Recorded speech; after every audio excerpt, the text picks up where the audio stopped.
அடிச்சு கொளுத்துற வெயிலுக்கு சில்லுன்னு கூல் ட்ரிங்க்ஸ் ஏதாச்சும் குடிக்கலான்னு கடை தேடிட்டே வந்தேன். அப்ப என் கண்ணில் பட்ட கடை தான் இந்த பழையசோறு.com. நேமே டிஃப்ரெண்டா இருக்கே, கண்டிப்பா ஃபுட் வெரைட்டி டிஃப்ரெண்டா தான் இருக்குன்னு ஷாப்குள்ள போனேன்.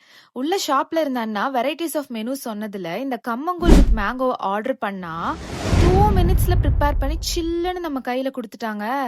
கம்மங்கூழ பாக்குறப்பவே ரொம்ப டெம்டிங்கா இருந்துச்சு. இதுல ஹைலைட் மாம்பழம் தான். இதுக்கு சைட் டிஷ்ஷா கருவாட்டு குழம்பும் வறுத்த கருவாடும். அது இல்லாம வெஜ் சைட் டிஷ் பார்த்தா மிளகா வத்தல், மாங்காய் சிப்ஸ்ன்னு எல்லாம் இருந்துச்சு. சொல்ல வார்த்தையே இல்ல. செம்ம டேஸ்ட், மரண மாசு. இங்க சாப்பிடுறது மட்டும் இல்லாம வீட்டுக்கு பார்சலா கொண்டு போறது கூட அழகழகான கண்டெய்னர்ஸ் இவங்க வச்சிருக்காங்க. சோ இது பாத்தீங்கன்னா 350 ml இருந்து ஸ்டார்ட் ஆகி 2.5 லிட்டர்ஸ் வரைக்கும் நம்ம வாங்கிட்டு போலாம். மோர், சர்பத், கிரீன் டீ, லெமன் டீ, இஞ்சி டீ, ரோஸ் மில்க், அது இல்லாம சாக்லேட் மில்க் ஷேக் கூட இருக்கு. சோ இதெல்லாம் நீங்க வீட்டுக்கு போய் என்ஜாய் பண்ணணும், லஷரா என்ஜாய் பண்ணணும்னா இந்த மாதிரி கண்டெய்னர்ஸ்ல பேக் பண்ணி கொடுப்பாங்க. கருப்பட்டி காஃபி, சுக்குமல்லி காஃபி, பதநீர், அது இல்லாம ஒரு ஸ்பெஷல் டிஷ் கேழ்வரகு ரொட்டி, இதெல்லாம் உங்களுக்கு ஸ்பெஷலா கொடுத்துட்டு இருக்கு. பிளாஸ்டிக் கண்டெய்னர்ஸ்ல இன்ட்ரெஸ்ட் இல்லையா?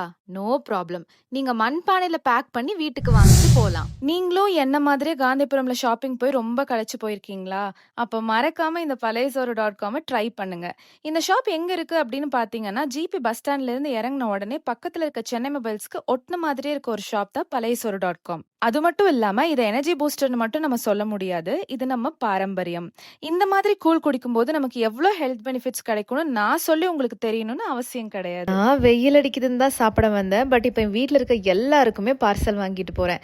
மறக்காம நீங்களும் பழையசோறு.com ட்ரை பண்ணிட்டு எப்படி இருக்குன்னு கமெண்ட் பண்ணுங்க.